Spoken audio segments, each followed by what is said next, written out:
ನನ್ನೆಲ್ಲ ಪ್ರೀತಿಯ ಸ್ಪರ್ಧಾ ಮಿತ್ರರಿಗೆ ಸಾಧನಾ ಶಂಕರ್ ಅಕಾಡೆಮಿ ಯೂಟ್ಯೂಬ್ ಕ್ಲಾಸಿಗೆ ಪ್ರೀತಿಯ ಸ್ವಾಗತ. ಈಗಾಗಲೇ ಕನ್ನಡ ಕ್ಲಾಸಿಗೆ ಸಂಬಂಧಪಟ್ಟಂತೆ ಹಲವಾರು ಪ್ರಶ್ನೋತ್ತರ ಸರಣಿಗಳನ್ನು ನಾವು ನೋಡಿದ್ದೀವಿ ಸ್ನೇಹಿತರೆ. ಅದರ ಜೊತೆಗೆ ನಮ್ಮ ಸ್ಪರ್ಧಾ ಕನ್ನಡ ಕಸ್ತೂರಿ ಪುಸ್ತಕ ಬಳಗಕ್ಕೂ ಕೂಡ ಪ್ರೀತಿಯ ಸ್ವಾಗತ. ನಿಮ್ಮೆಲ್ಲರ ಪ್ರೀತಿ ಮತ್ತು ಪ್ರೋತ್ಸಾಹದಿಂದ ಅತ್ಯಂತ ಯಶಸ್ವಿಯಾಗಿ ಕನ್ನಡ ಪುಸ್ತಕವು ಕೂಡ ಮಾರುಕಟ್ಟೆಯಲ್ಲಿ ಮುನ್ನುಗ್ಗುತ್ತಿದೆ. ಜೊತೆಗೆ ಈ ಒಂದು ಕ್ಲಾಸಲ್ಲಿ ನಾವು ಇತ್ತೀಚೆಗೆ ನಡೆದಿರ್ತಕ್ಕಂತಹ TET ಆಗಿರ್ಬೋದು, ಈಗ ನಡೀತಕ್ಕಂಥ CTET ಪರೀಕ್ಷೆ ಆಗಿರ್ಬೋದು, ಜೊತೆಗೆ ಮುಂದೆ ಬರ್ತಕ್ಕಂತಹ KA ಎಕ್ಸಾಮಿಗೆ ಸಂಬಂಧಪಟ್ಟಿರ್ತಕ್ಕಂತಹ C ಗ್ರೂಪ್ ಎಕ್ಸಾಮ್ ಆಗಿರ್ಬೋದು, ಅಲ್ಲಿ ಕನ್ನಡ ವಿಷಯ ಎಷ್ಟು ಮಹತ್ವ ಮತ್ತು ಕಡ್ಡಾಯ ಕನ್ನಡ ಪತ್ರಿಕೆಗೆ ಭಾಳ ಅನುಕೂಲ ಆಗುವ ರೀತಿಯಲ್ಲಿ ನಾವೇನು ಮಾಡ್ತಾ ಇದ್ದೀವಪ್ಪ ಅಂತ ಕೇಳಿದರೆ ಈ ಪ್ರಶ್ನೋತ್ತರ ಸರಣಿಯನ್ನು ಮತ್ತೆ ಪ್ರಾರಂಭಿಸ್ತಾ ಇದ್ದೇವೆ. ಬಹಳ ದಿನಗಳಾಯಿತು ಪ್ರಾರಂಭಿಸಿರಲಿಲ್ಲ, ಕ್ಷಮೆ ಇರಲಿ. ಇವತ್ತಿನ ಈ ಕ್ಲಾಸಲ್ಲಿ ನಾವು ಪ್ರಶ್ನೋತ್ತರ ಸರಣಿಯನ್ನು ಸಂಪೂರ್ಣ ವ್ಯಾಕರಣದ ಮೇಲೆ ಏನು ಮಾಡೋಣಪ್ಪ ಅಂತ ಕೇಳಿದರೆ ಟಾಪಿಕ್ ವೈಸ್ ಕ್ವಶನ್ಗಳನ್ನು ಹಾಕ್ಕೊಂಡು ಬಂದಿದ್ದೀವಿ. ಸಂಪೂರ್ಣವಾಗಿರ್ತಕ್ಕಂತಹ ಮಾಹಿತಿಯನ್ನು ನೋಡೋಣ ಸ್ನೇಹಿತರೆ. ನಮ್ಮ ಸಾಧನಾ ಶಂಕರ್ ಅಕಾಡೆಮಿ ವತಿಯಿಂದ HSTR ಆಗಿರ್ಬೋದು, GPSTR ಆಗಿರ್ಬೋದು, PSTR ಆಗಿರ್ಬೋದು, ಕರ್ನಾಟಕ TET ಆಗಿರ್ಬೋದು, ಆನಂತರ SSLC ಮಕ್ಕಳಿಗೆ ಸಂಬಂಧಪಟ್ಟಿರ್ತಕ್ಕಂತಹ ಕ್ಲಾಸಸ್ಗಳಾಗಿರ್ಬೋದು, ಜನರಲ್ ಸೈನ್ಸ್ ಆಗಿರ್ಬೋದು, ಜನರಲ್ ಕನ್ನಡ ಆಗಿರ್ಬೋದು, ಎಲ್ಲ ಕ್ಲಾಸ್ಗಳು ಕೂಡ ಏನಾಗಿರ್ತಾವಪ್ಪ ಅಂತ ಕೇಳಿದರೆ ಸಿಗುತ್ತವೆ. ನೇರವಾಗಿ ಪ್ರಶ್ನೋತ್ತರಕ್ಕೆ ಬರೋಣ ಸ್ನೇಹಿತರೆ. ಕನ್ನಡ ವರ್ಣಮಾಲೆಯ ಅಪೂರ್ಣ ವ್ಯಂಜನಗಳು ಯಾವುವು ಅಂದಾಗ ನಮಗೆ ಪ್ರಶ್ನೆ ಏನಾಗತ್ತಪ್ಪ ಅಂತ ಕೇಳಿದ್ರೆ ಈ ಥರ ವ್ಯಂಜನಗಳು ಎಲ್ಲಿದಾವು ಅಂತೇಳಿ ನೀವು ತಿಳ್ಕೊಬೋದು. ಆದರೆ ಈ ಅಪೂರ್ಣ ವ್ಯಂಜನ ಅಂದರೆ ಏನು ಅನ್ನೋಕ್ಕಿಂತ ಮುಂಚೆ ಇಲ್ಲಿ 4 ಆಪ್ಷನ್ಸ್ ಇದ್ದಾವೆ. ಕನ್ನಡ ವರ್ಣಮಾಲೆಯ ಅಪೂರ್ಣ ವ್ಯಂಜನಗಳು ಅಂದಾಗ ನಮಗೆ ಅನುಸ್ವಾರ ಮತ್ತು ವಿಸರ್ಗಗಳು ಅಂತಕ್ಕಂಥವು ಕೂಡ ಅಲ್ಲ. ಯಾಕೆ ಅಲ್ಲಪ್ಪ ಅಂತ ಕೇಳಿದರೆ ಈ ಅನುಸ್ವಾರ ಮತ್ತು ವಿಸರ್ಗಗಳು ಅಂತಕ್ಕಂಥವು ಏನಪ್ಪ ಅಂತ ಕೇಳಿದ್ರೆ ಯೋಗವಾಹಗಳಿವು. ಏನಿವು? ಯೋಗವಾಹಗಳಾಗಿರುವುದರಿಂದ ಇವು ಕೂಡ ಅಲ್ಲ. ಈ ಯ ಮತ್ತು ವ ಅಂತಕ್ಕಂಥವುಗಳಿಗೆ ನಾವೇನಂತ ಕರಿತೀವಿ ಅಂದರೆ ಅಪೂರ್ಣ ವ್ಯಂಜನಗಳು ಅಂಥೇಳಿ ಕರಿತೀವಿ. ಯಾಕೆ ಇವುಗಳಿಗೆ ಅಪೂರ್ಣ ವ್ಯಂಜನ ಅಂಥೇಳಿ ಕರಿತೀವಿ ಅಂತ ಕೇಳಿದರೆ ಇಲ್ಲಿ ಸರಿಯಾಗಿರ್ತಕ್ಕಂಥ ಉತ್ತರ ಆಪ್ಷನ್ ಬಿ ಅಂಥೇಳಿ. ನಾವು ಡಿಫ್ರೆಂಟ್ ಪ್ರಶ್ನೋತ್ತರ ಮೂಲಕ ಯಾಕೆ ಈ ಪ್ರಶ್ನೋತ್ತರ ಸರಣಿಯನ್ನು ಪ್ರಾರಂಭಿಸ್ತಿದ್ದೀವಿ ಅಂತ ಕೇಳಿದರೆ ವಿಶೇಷವಾಗಿರ್ತಕ್ಕಂಥ ಈ ಪ್ರಶ್ನೋತ್ತರಗಳೆಲ್ಲವೂ ಕೂಡ KSET ಮತ್ತು ನೆಟ್ ಪರೀಕ್ಷೆಗಳಲ್ಲೂ ಕೂಡ ಕೇಳಿರ್ತಕ್ಕಂಥ ಪ್ರಶ್ನೋತ್ತರಗಳು. ಆ ಕಾರಣದಿಂದ ಇಂಥ ಪ್ರಶ್ನೆಗಳನ್ನು ಹಾಕ್ಕೊಂಡು ಹೋದರೆ ನಮ್ಮ C ಗ್ರೂಪ್ ಪ್ರಶ್ನೆ ಪತ್ರಿಕೆಯನ್ನು ತೆಗೆದು ನೋಡಿದಾಗ ಗೊತ್ತಾಗತ್ತೆ ಇವು ಎಲ್ಲಿದ್ದು ಪ್ರಶ್ನೆಗಳು ಅಂತಕ್ಕಂಥದ್ದೇ ಗೊಂದಲ ಆಗತ್ತೆ. ಆ ಕಾರಣದಿಂದ ಇಲ್ಲಿ ಅಪೂರ್ಣ ವ್ಯಂಜನಗಳು ಅಂತ ಕೇಳಿದಾಗ ಸರಿಯಾದ ಉತ್ತರ ಆಪ್ಷನ್ ಬಿ ಯ ಮತ್ತು ವ ಅಂಥೇಳಿ. ಯಾಕೆ ಕರೀತಾರೆ ಅಂತಕ್ಕಂಥದ್ದನ್ನು ಆಮೇಲೆ ನೋಡೋಣ. ಈ ಐ ಮತ್ತು ಔ ಇವೆರಡು ಏನಪ್ಪ ಅಂತ ಕೇಳಿದರೆ ಸಂಧ್ಯಾಕ್ಷರಗಳು ಅಂತಕ್ಕಂಥದ್ದನ್ನು ಈಗಾಗಲೇ ನಾವು ಏನು ಮಾಡ್ಕೊಂಡಿವಿ, ತಿಳ್ಕೊಂಡಿವಿ. ಈ ಎ ಮತ್ತು ಓನು ಕೂಡ ಏನಪ್ಪ ಅಂತ ಕೇಳಿದ್ರೆ ಸ್ವರ ಸಂಯುಕ್ತಾಕ್ಷರಗಳು. ಇವು ಕೂಡ ಸಂಯುಕ್ತಾಕ್ಷರಗಳು. ಇವು 3 ಅಂತೂ ಅಲ್ಲ. ಯಾಕಲ್ಲಪ್ಪ ಅಂತ ಕೇಳಿದರೆ ಇದು ಸ್ವರ, ಇದು ಸ್ವರ, ಇವು ಸ್ವರಾಕ್ಷರಗಳೇ. ಅನುಸ್ವಾರ ಮತ್ತು ವಿಸರ್ಗಗಳು ಕೂಡ ಯೋಗವಾಹಗಳು. ಏನಿವು? ಯೋಗವಾಹಗಳು. ಆದ್ದರಿಂದ ಇಲ್ಲಿ ಸರಿಯಾಗಿರ್ತಕ್ಕಂಥ ಉತ್ತರ ಯಾವುದಪ್ಪ ಅಂತ ಕೇಳಿದರೆ ಆಪ್ಷನ್ ಬಿ ಯ ಮತ್ತು ವ. ಯಾಕೆ ಇವುಗಳಿಗೆ ಅಪೂರ್ಣ ವ್ಯಂಜನಗಳಂತೇಳಿ ಕರಿತೀವಿ ಅಂತ ಕೇಳಿದರೆ ಒಮ್ಮೆ ಸ್ವರದಂತೆ ಮತ್ತೊಮ್ಮೆ ವ್ಯಂಜನದಂತೆ ಬಳಕೆ ಆಗ್ತಾವೆ. ಈ ಸ್ವರದಂತೆ ಮತ್ತು ವ್ಯಂಜನದಂತೆ ಬಳಕೆಯಾಗುವುದರಿಂದ ಇವುಗಳಿಗೆ ನಾವು ಏನಂತ ಕರಿತೀವಪ್ಪ ಅಂತ ಕೇಳಿದ್ರೆ ಅಪೂರ್ಣ ವ್ಯಂಜನ ಅಂತ ಕರಿತೀವಿ. ಉದಾಹರಣೆಗೆ ನೋಡ್ರಿ, ಎನ್ನು ಒಮ್ಮೆ ಹಿಂಗೂ ಬರಿತೀವಿ, ಇನ್ನೊಮ್ಮೆ ಹಿಂಗೂ ಬರಿತೀವಿ. ಅಂದರೆ ಕಲಿಕೆಯಲ್ಲಿ ಏನಾಗತ್ತಪ್ಪ ಅಂತ ಕೇಳಿದ್ರೆ ಆಲಿಸುವ ಸಂದರ್ಭದಲ್ಲಿ ಒಮ್ಮೆ ಗೊಂದಲಗಳಾಗ್ತಾವೆ. ಈ ಕಾರಣದಿಂದ ಇದು ಒಮ್ಮೆ ಸ್ವರಾಕ್ಷರತರಾದಂತೆ ಬಳಸ್ತೀವಿ, ಇನ್ನೊಮ್ಮೆ ವ್ಯಂಜನದಂತೆ ಬಳಸ್ತೀವಿ. ಆ ನಂತರ ಒಮ್ಮೆ ಈ ಥರ ಬಳಸ್ತೀವಿ, ಇನ್ನೊಂದು ಸಲ ಈ ಥರ ಬಳಸ್ತೀವಿ. ಆದ್ದರಿಂದ ಈ ಕಲಿಕೆಯಲ್ಲಿ ತೊಂದರೆ ಆಗುವ ಕಾರಣದಿಂದ ಜೊತೆಗೆ ಒಮ್ಮೆ ಸ್ವರದಂತೆ ಮತ್ತು ವ್ಯಂಜನದಂತೆ ಉಚ್ಚಾರಣೆಗೊಳ್ಳುವುದರಿಂದ ಇವುಗಳಿಗೆ ನಾವೇನಂತ ಕರಿತೀವಿ, ಅಪೂರ್ಣ ವ್ಯಂಜನಗಳು ಅಂಥೇಳಿ ಕರಿತೀವಿ. ಯಾಕೆ ಅಪೂರ್ಣ ವ್ಯಂಜನಗಳಂತೇಳಿ ಕರಿತೀವಿ ಅನ್ನೋದು ಗೊತ್ತಾಯಿತು. ಯೋಗವಾಹಕಗಳು ಯಾವುವು ಅಂತಕ್ಕಂಥದ್ದು ಅಥವಾ ಕ್ಲೀಬ ವರ್ಣಗಳು ಯಾವುವು ಅಂತಕ್ಕಂಥದ್ದು ಗೊತ್ತಾಯಿತು. ಕ್ಲೀಬ ವರ್ಣ ಅನುಸ್ವಾರ ಮತ್ತು ವಿಸರ್ಗ. ನೀವು ಅಮ್ಮ ಮತ್ತು ಆಹಾವನ್ನು ಬಳಸ್ತಿರೋ ಇವುಗಳಿಗೆ ನಾವೇನಂತ ಕರಿತೀವಿ, ಅನುಸ್ವಾರ ಮತ್ತು ವಿಸರ್ಗ ಅಂತ ಕರಿತೀವಿ. ಜೊತೆಗೆ ಯಾವ ವರ್ಣ ಅಂತೇಳಿ ಕರಿತೀವಿ? ಇವುಗಳಿಗೆ ಕ್ಲೀಬ ವರ್ಣಗಳು ಅಂಥೇಳಿ ಕೂಡ ಕರಿತೀವಿ. ಈ ಕ್ಲೀಬ ವರ್ಣಗಳನ್ನು, ಈ ಅಮ್ಮನ್ನು ಒಮ್ಮೆ ಸ್ವರಾಂಗ ಅಂತೂ ಕರಿತೀವಿ, ವ್ಯಂಜನಾಂಗ ಅಂತ ಕರಿತೀವಿ. ಯಾಕೆ ಸ್ವರಾಂಗ ಅಂಥೇಳಿ ಕರಿತೀವಿ, ಯಾಕೆ ವ್ಯಂಜನಾಂಗ ಅಂತೇಳಿ ಕರಿತೀವಿ ಅಂತಕ್ಕಂಥದ್ದನ್ನು ಈಗಾಗಲೇ ನಾವು ಮಾತಾಡಿದ್ದೀವಿ. ಅದ್ರ ಬಗ್ಗೆ ಹೆಚ್ಚಿಗೆ ನಾವು ಮಾತಾಡಲ್ಲ. ಈ ಪ್ರಶ್ನೋತ್ತರ ಸರಣಿಯಲ್ಲಿ ಅಪೂರ್ಣ ವ್ಯಂಜನಗಳು ಯಾವುವು ಅಂತ ಕೇಳಿದ್ರೆ ಯ ಮತ್ತು ವ ಅಂತಕ್ಕಂಥದ್ದು ಅಪೂರ್ಣ ವ್ಯಂಜನ. ಅಪೂರ್ಣ ವ್ಯಂಜನ ಅಂತೇಳಿ ಯಾಕೆ ಕರಿತೀವಪ್ಪ ಅಂತ ಕೇಳಿದ್ರೆ ಒಮ್ಮೆ ಸ್ವರದಂತೆ ಮತ್ತೊಮ್ಮೆ ವ್ಯಂಜನದಂತೆ ಉಚ್ಚಾರಣೆಗೊಳ್ಳುವುದರಿಂದ ಅವುಗಳಿಗೆ ಏನಂತ ಕರಿತೀವಿ ಸ್ನೇಹಿತರೆ? ಅಪೂರ್ಣ ವ್ಯಂಜನಗಳು ಅಂತೇಳಿ ಕರಿತೀವಿ ಅಂಥೇಳಿ. ಈಗ ಎರಡನೆಯ ಪ್ರಶ್ನೆ, ಕನ್ನಡ ವರ್ಣಮಾಲೆಯ ಒಟ್ಟು ಧ್ವನಿಗಳ ಸಂಖ್ಯೆ ಎಷ್ಟು? ಅರ್ಥ ಮಾಡ್ಕೊಳ್ಬೇಕು. ಈಗಾಗಲೇ ನಾವು ಕನ್ನಡ ವರ್ಣಮಾಲೆಗಳ ಸಂಖ್ಯೆ ಎಷ್ಟು ಅಂಥೇಳಿ ಮಾತಾಡಿದ್ವಿ. ಈಗ ಕನ್ನಡ ಮತ್ತು ಇಂಗ್ಲೀಷ್ ಅಂತ ಬಂದಾಗ ಇಂಗ್ಲೀಷ್ನಲ್ಲಿಯೂ ಕೂಡ ನಾವು ಧ್ವನಿಗಳ ಬಗ್ಗೆ ಮಾತಾಡ್ತೀವಿ, ಕನ್ನಡದಲ್ಲಿಯೂ ಕೂಡ ಧ್ವನಿಗಳ ಬಗ್ಗೆ ಮಾತಾಡ್ತೀವಿ. ನಮ್ಮ ಕನ್ನಡ ವರ್ಣಮಾಲೆಗಳ ಸಂಖ್ಯೆ 49. ಓಕೆನಾ?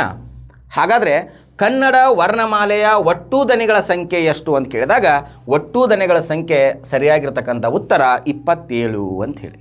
ಹಾಗಾದರೆ ಇದು 5 ಅಂತಕ್ಕಂಥದ್ದೇನು, 22 ಅಂತಕ್ಕಂಥದ್ದೇನು, 9 ಅಂತಕ್ಕಂಥದ್ದೇನು ಅಂತಕ್ಕಂಥದ್ದನ್ನು ನಾವು ಒಂಚೂರು ತಿಳ್ಕೊಬೇಕಾಗತ್ತೆ. ಕನ್ನಡ ಒಟ್ಟು ಸ್ವರ ಧ್ವನಿಗಳ ಸಂಖ್ಯೆ ಎಷ್ಟಪ್ಪ ಅಂತ ಕೇಳಿದ್ರೆ 5. ಒಟ್ಟು ಸ್ವರ ಧ್ವನಿಗಳ ಸಂಖ್ಯೆ ಎಷ್ಟು? 5 ಅಂತಕ್ಕಂಥದ್ದನ್ನು ನಾವೇನು ಮಾಡಬೇಕು? ಗಮನದಲ್ಲಿ ಇಟ್ಕೋಬೇಕು. ಹಾಗಾದರೆ ಇದು 22 ಏನು ಅಂತ ಕೇಳಿದ್ರೆ ಕನ್ನಡದ ಒಟ್ಟು ವ್ಯಂಜನ ಧ್ವನಿಗಳು. ಕನ್ನಡದ ಒಟ್ಟು ವ್ಯಂಜನ ಧ್ವನಿಗಳು ಎಷ್ಟಪ್ಪ ಅಂತ ಕೇಳಿದ್ರೆ 22. ಹಾಗಾದರೆ ನಮ್ಮ ಕನ್ನಡದಲ್ಲಿ ಸ್ವರಗಳು ಎಷ್ಟಿದಾವು? 13 ಅದಾವು. ಆದರೆ ಧ್ವನಿಗಳು ಎಷ್ಟಿದಾವು? 5 ಅದಾವು. ಕನ್ನಡದಲ್ಲಿ ವ್ಯಂಜನಗಳ ಸಂಖ್ಯೆ ಎಷ್ಟು? 34. ಹಾಗಾದರೆ ಧ್ವನಿಗಳ ಸಂಖ್ಯೆ ಎಷ್ಟು? 22.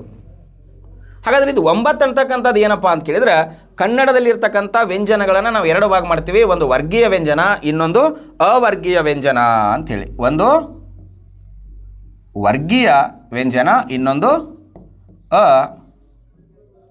ಅವರ್ಗೀಯ ವ್ಯಂಜನ. ವರ್ಗೀಯ ವ್ಯಂಜನಗಳ ಸಂಖ್ಯೆ ಎಷ್ಟು?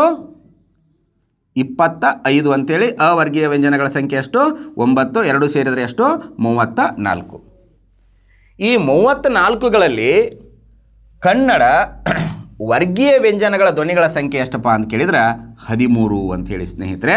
ಅವರ್ಗೀಯ ವ್ಯಂಜನಗಳ ಧ್ವನಿಗಳ ಸಂಖ್ಯೆ ಎಷ್ಟಪ್ಪ ಅಂತ ಕೇಳಿದ್ರೆ 9. ಅವು ಯಾವ ಅಂತಕ್ಕಂಥದ್ದನ್ನು ಇನ್ ಡೆಪ್ತ್ ಕ್ಲಾಸಲ್ಲಿ ನೋಡೋಣ. ಇಲ್ಲಿ ಜಸ್ಟ್ ನಾವೇನು ತಿಳ್ಕೊಬೇಕು? ಧ್ವನಿಗಳು ಅಂತ ಕೇಳಿದಾಗ ಕನ್ನಡ ವರ್ಣಮಾಲೆಯಲ್ಲಿರ್ತಕ್ಕಂತಹ ಒಟ್ಟು ಧ್ವನಿಗಳ ಸಂಖ್ಯೆ ಎಷ್ಟು ಅಂತ ಕೇಳಿದ್ರೆ 27. ಇಂಗ್ಲೀಷ್ನಲ್ಲಿರ್ತಕ್ಕಂಥ ಒಟ್ಟು ಧ್ವನಿಗಳ ಸಂಖ್ಯೆ 44. ನೋಡ್ರಿ, ಅವರು ಅಕ್ಷರಗಳು 26 ಅದಾವ, ಧ್ವನಿಗಳು 44 ಅದಾವ. ನಮ್ಮ ಅಕ್ಷರಗಳು 49 ಅದಾವ, ಧ್ವನಿಗಳು 27 ಅದಾವ. ಅಂದರೆ ಧ್ವನಿ ಅಂತಕ್ಕಂಥದ್ದು ನಮಗೆ ಕೆಲವೊಂದು ಸಂದರ್ಭದಾಗ ಏನು ಮಾಡತ್ತಪ್ಪ ಅಂತ ಕೇಳಿದ್ರೆ ಈಗ ಅ ಇವೆರಡನ್ನು ಸೇರಿ ಒಂದೇ ಧ್ವನಿ ಅಂತ ಮಾಡ್ತೀವಿ. ಈ ಎರಡನ್ನು ಸೇರಿ ಒಂದೇ ಧ್ವನಿ ಅಂತ ಮಾಡ್ತೀವಿ. ಹಿಂಗೆ ಆಧಾರದ ಮೇಲೆ ನಮ್ಮ ಕನ್ನಡದಲ್ಲಿರ್ತಕ್ಕಂತಹ ಒಟ್ಟು ಧ್ವನಿಗಳ ಸಂಖ್ಯೆ ಎಷ್ಟು? 27.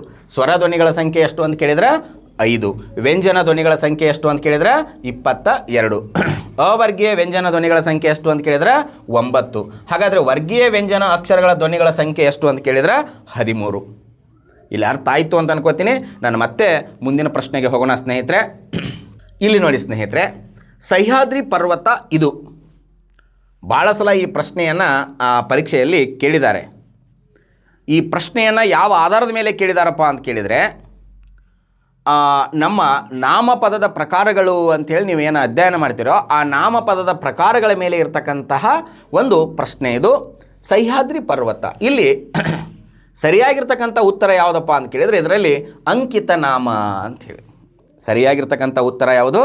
ಅಂಕಿತ ನಾಮ. ಹಾಗಾದರೆ ಇಲ್ಲಿ ನಾವು 3 ರೀತಿಯ ನಾಮಗಳನ್ನು ನೋಡ್ತೀವಿ. ಯಾವಪ್ಪ ಅಂತ ಕೇಳಿದರೆ ಒಂದು ರೂಢನಾಮ ಅಂಥೇಳಿ, 2 ಅಂಕಿತ ನಾಮ ಅಂಥೇಳಿ, 3 ಅನ್ವರ್ತಕ ನಾಮ ಅಂಥೇಳಿ.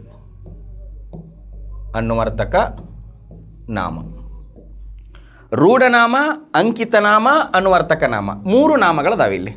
ರೂಢನಾಮ ಅಂದ್ರೆ ಏನೋ? ರೂಢಿಗತವಾಗಿ ಗತಕಾಲದಿಂದಲೂ ಬಂದಿರತಕ್ಕಂಥವು. ಇವುಗಳಿಗೆ ನಾವೇನಂತ ಕರಿತೀವಿ? ರೂಢನಾಮ ಅಂತ ಕರಿತೀವಿ. ಅಂಕಿತನಾಮ ಅಂದರೆ ವ್ಯವಹಾರದ ದೃಷ್ಟಿಯಿಂದ ಇಟ್ಟ ಹೆಸರುಗಳಿಗೆಲ್ಲವೂ ನಾವೇನಂತ ಕರಿತೀವಿ? ಅಂಕಿತನಾಮ ಅಂಥೇಳಿ ಕರಿತೀವಿ. ನೆಕ್ಸ್ಟ್ ಅನುವರ್ತಕ ನಾಮ ಅಂದ್ರೆ ಏನೋ? ಒಂದು ವೃತ್ತಿ, ಇನ್ನೊಂದು ಅಂಗವೈಕಲ್ಯ. ಅಂಗವೈಕಲ್ಯ ಈ ಆಧಾರದ ಮೇಲೆ ಬಂದಿರತಕ್ಕಂಥ ಹೆಸರುಗಳಿಗೆ ನಾವು ಏನಂತ ಕರಿತೀವಿ? ಅನುವರ್ತಕ ನಾಮ ಅಂತ ಕರಿತೀವಿ. ಒಂದೇ ಒಂದು ಉದಾಹರಣೆ ಒಳಗೆ ಇದನ್ನು ಕ್ಲಿಯರ್ ಮಾಡೋಣ. ಪರ್ವತ ಅಂತಕ್ಕಂಥದ್ದು ಯಾವ ಪರ್ವತ ಅಂತ ಏನಾರ ಐತೆನ?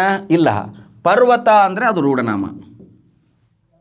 ಪರ್ವತ ಅಂದರೆ ರೂಢನಾಮ. ಈಗ ಉದಾಹರಣೆಗೆ ಮರ ರೂಢನಾಮ. ಮಾವಿನ ಮರ, ಮಾವಿನ ಮರ ಅಂದರೆ ನೀವು ಯಾವುದಾದ್ರೂ ಮರಕ್ಕೆ ಹೋಗ್ಬೋದು. ಮಾವಿನ ಮರ ಅಂದರೆ ಪರ್ಟಿಕ್ಯುಲರ್ ಆಗಿ ಮಾವಿನ ಮರದ ಹತ್ರ ನೋಡ್ತೀವಿ, ಅಂದರೆ ಅದಕ್ಕೆ ನಾವೇನು ಮಾಡೀವಿ? ಹೆಸರಿಟ್ಟಿವಿ. ಈಗ ಪರ್ವತ ಅಂತಕ್ಕಂಥದ್ದು ರೂಢನಾಮ, ಸಹ್ಯಾದ್ರಿ ಪರ್ವತ ಅಂತಕ್ಕಂಥದ್ದು ಅಂಕಿತನಾಮ. ಯಾಕೆ? ಇದಕ್ಕೆ ಸಹ್ಯಾದ್ರಿ ಅಂತಕ್ಕಂಥದ್ದು ಏನು ಕೊಟ್ಟಿವಿ ನಾವು? ಗುರುತಿಸುವ ಕಾರಣದಿಂದ ಹೆಸರು ಕೊಟ್ಟಿವಿ. ಈ ರೀತಿ ಹೆಸರು ಕೊಟ್ಟಿದ್ದೀವಿ ಅಂದರೆ ಅದನ್ನು ನಾವೇನಂತ ಕರಿತೀವಿ ಸ್ನೇಹಿತರೆ? ಅಂಕಿತ ನಾಮ ಅಂತ ಕರಿತೀವಿ. ನಮ್ಮ ಪುರಂದರದಾಸರ ಹೆಸರು ಕೇಳಿರ್ಬೇಕು ನೀವು. ಮಾನವ ಜನ್ಮ ದೊಡ್ಡದು, ಅದನ್ನು ಹಾಳ ಮಾಡಿಕೊಳ್ಳಬೇಡಿ, ಹುಚ್ಚಪ್ಪಗಳಿರ ಅಂಥೇಳಿ. ಹೀಗೆ ಡೈರೆಕ್ಟ್ ಒಂದು ಪ್ರಶ್ನೆ ಕೇಳಿದರು, ಹುಚ್ಚಪ್ಪ ಹುಚ್ಚಪ್ಪ. ಇತ್ತೀಚೆಗೆ ನಮ್ಮ ಎಷ್ಟೋ ವಿದ್ಯಾರ್ಥಿಗಳು, ಎಷ್ಟೋ ವಯಸ್ಕರು, ಎಷ್ಟೋ ವಯಸ್ಸು ಆದವರು ಕೂಡ ಏನು ಮಾಡ್ತಾರಪ್ಪ ಅಂತ ಕೇಳಿದರೆ, ಮಾನಸಿಕ ವೇದನೆಯನ್ನು ತಾಳಲಾರದೆ ತಮ್ಮ ಜೀವನವನ್ನು ಬಲಿ ಕೊಡ್ತಕ್ಕಂತಹ ಒಂದು ಸಿಚುವೇಶನ್ಗೆ ಹೋಗ್ತಾ ಇದ್ದಾರೆ. ಯಾಕಂದರೆ ಇವತ್ತೆಲ್ಲ ಜಗತ್ತು ಸ್ಪೀಡಾಗಿ ಬಂದು ಸ್ಪೀಡಾಗಿ ತಿಂದು ಸ್ಪೀಡಾಗಿ ಹೋಗ್ತಕ್ಕಂಥದ್ದು ಇದೆ. ಅದಕ್ಕಾಗಿ ನೋಡ್ರಿ 100 ಸ್ಪೀಡಾಗಿ ಹೋಗಿ ಆತ 108 ಬರ್ತಕ್ಕಂಥ ಸಿಚುವೇಶನ್ಗಳು ಜಾಸ್ತಿ ಇದಾವೆ ಇವತ್ತು. ಇಲ್ಲಿ ಹುಚ್ಚಪ್ಪ ಅಂತ ಕೊಟ್ಟು ಇದು ಯಾವ ನಾಮ ಅಂತ ಕೇಳಿದ್ದ. ಹುಚ್ಚಪ್ಪ ಅಂತೇಳಿ ಕರಿತಾ ಇದ್ದಾರಂದರೆ, ಅಥವಾ ಹುಚ್ಚ ಅಂತ ಕರಿತಾ ಇದ್ದಾರಂದರೆ ಅವನು ವರ್ತನೆ ಆಧಾರದ ಮೇಲೆ ಕರಿತಾ ಇದ್ದಾರೆ. ಹಾಗಾದರೆ ವರ್ತನೆ ಆಧಾರದ ಮೇಲೆ ಅಂತ ಐತೆ ಅಂದರೆ ಅದು ಅಂಗವೈಕಲ್ಯ, ಆದ್ದರಿಂದ ಅನುವರ್ತಕ ನಾಮ ಆಗತ್ತೆ. ವೃತ್ತಿ, ಶಿಕ್ಷಕ ವೃತ್ತಿ, ವಿದ್ಯಾರ್ಥಿ ವೃತ್ತಿ, ನ್ಯಾಯಾಧೀಶರು, ಪೊಲೀಸರು, ಏನು ವೃತ್ತಿಗಳದಾವೋ ಜೊತೆಗೆ ಅಂಗವೈಕಲ್ಯ, ಇವತ್ತೇನು ದಿವ್ಯಾಂಗಲರು ಅಂತೇನು ಕರಿತೀವೋ, ಕುರುಡ ಆಗಿರ್ಬೋದು, ಕುಂಟ ಆಗಿರ್ಬೋದು, ಈ ಹೆಳವ ಆಗಿರ್ಬೋದು, ಈ ರೀತಿಯಾಗಿರ್ತಕ್ಕಂತಹ ಪದಗಳನ್ನು ಕೊಟ್ಟಾಗ ಒಂದು ವೃತ್ತಿ ಇನ್ನೊಂದು ಅಂಗವೈಕಲ್ಯ ಇತ್ತು ಅಂತ ಕೇಳಿದರೆ, ಅವುಗಳಿಗೆ ಅಂಗವೈಕಲ್ಯರಿಗೆ ನಾವು ಇವತ್ತು ಏನಂತ ಕರಿತೀವಿ?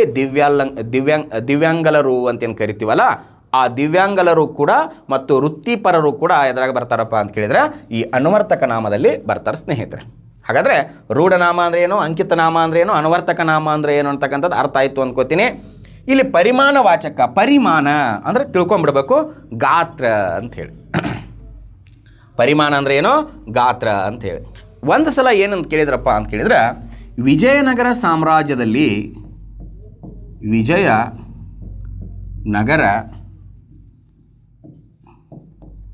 ಸಾಮ್ರಾಜ್ಯದಲ್ಲಿ ಮುತ್ತು ರತ್ನಗಳನ್ನು